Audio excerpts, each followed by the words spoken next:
Mga kapuso, alang sa mga mahiligon sa mga tula ug sa paghisgot sa mga panghitabo sa kinabuhi. Swak ang atong guest karong adlaw, sanglit naghimo siya og chapbook o libro kung asa iyang gisaysay ang ilahang kaagi gikan sa nasud Libya, sa Mindanao ug kung giunsa nila pagbangon. Atong makauban ang author sa Letters from Libya, Memoir in Libya, nga si Ma'am Noemi Tabor Farhani. Ma'am Noemi, mayong buntag ug dayon sa At Home with GMA Regional TV. Kamusta po? Maayo, may buntag sa tanan. Thank you for inviting me here. Ma'am, unang-una, unsa ba imuhang background o paunsa ka ba nahilig sa writing, labi na sa mga poem o mga tula? Ang akong puan, hilig ra gyud siya at first, no? Pero since sa bata pa gyud ko, mahilig na gyud ko dili gyud exactly magsulat, pero mag-wonder ing ana. Pero pag high school, didto na nagsugod sa school paper, ing ana. Kay mangita man gyud ta og kaning atong creativity, mangita ginag outlet, no, ma-express nato atong kaugalingon. Ako writing. So sa high school, sa school paper, pag college, school paper gyapon. Education man ang ako ang course, so teacher ko. Sa imuhang libro nga gihimo, ma'am, unsa ba ang nag-inspire kanimo nga himuon kini? Nag-inspire ang kasinatian mismo. Kay kita na amang gud tay mga experience nga digid mahilom. Pero siguro ang maingon ako nga main gyud siya nga inspiration is ang mga bata, upat man kabug akong anak, no.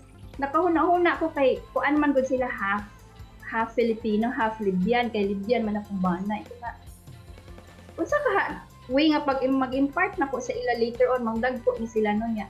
Unsa ka nila recall, madumduman pa baka ni nila. So akong feeling murag obligasyon pud nako ba. Kita no mga mothers or san kinsa sa ato no.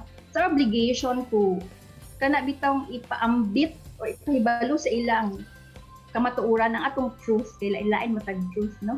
Lain-lain man atong pag-perceive sa atong mga kasinatian, lain mata maghimog mabutang og meaning sa atong mga kasinatian. Ma'am Noemi, sa imuhang libro, tanaw nimo unsa ba ang mga kaagi sa kinabuhi nga imuhang natakel o unsa pod ang mga realizations nimo gikan niini? Dili sayon ang katong Letters from Libya, Memoir. Ang major gid ato nga kuan kay sinatian ako sa gira. Paggira, second civil war sa Libya. So that's 2014, no, ang onset sa war. Giripat man mi sa Philippine government. Apil lang akong Libyan nga bana, no, nakauli mi diri, pinaagi sa tabang sa atong government, libre ang fare and everything. Pero ang kasinatian nako gikan didto pagpauli paingon sa Pilipinas ug even before sa war, pagsugod pa lang sa gira, dili gyud siya sayon. Kay business as usual man ito while gabuto-buto ang mga mga shellings. So usahay magklasik ka, imo na lang ingnon ang mga bata nga magduko sila, magdak sila, na mga anad naman sila og kanang ingana, maingon na sila og fireworks.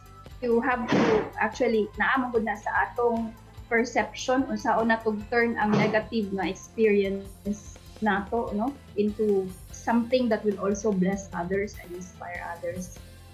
Ma'am, sa imuhang obra, no, unsa ba ang main message nga buot nimo ma-capture sa imuhang mga readers diha nga ilang basahon ang imuhang obra? Ang message gid ato kay that was written during war and that was launched by my organization, no, Nagmak, nagkiusang magsusulat sa Cagayan de Oro. It was launched during the poetry night, one of the poetry night, and Women's Month. So in celebration of Women's Month. So as a woman writer, and then daghan ka ay tema ang libro.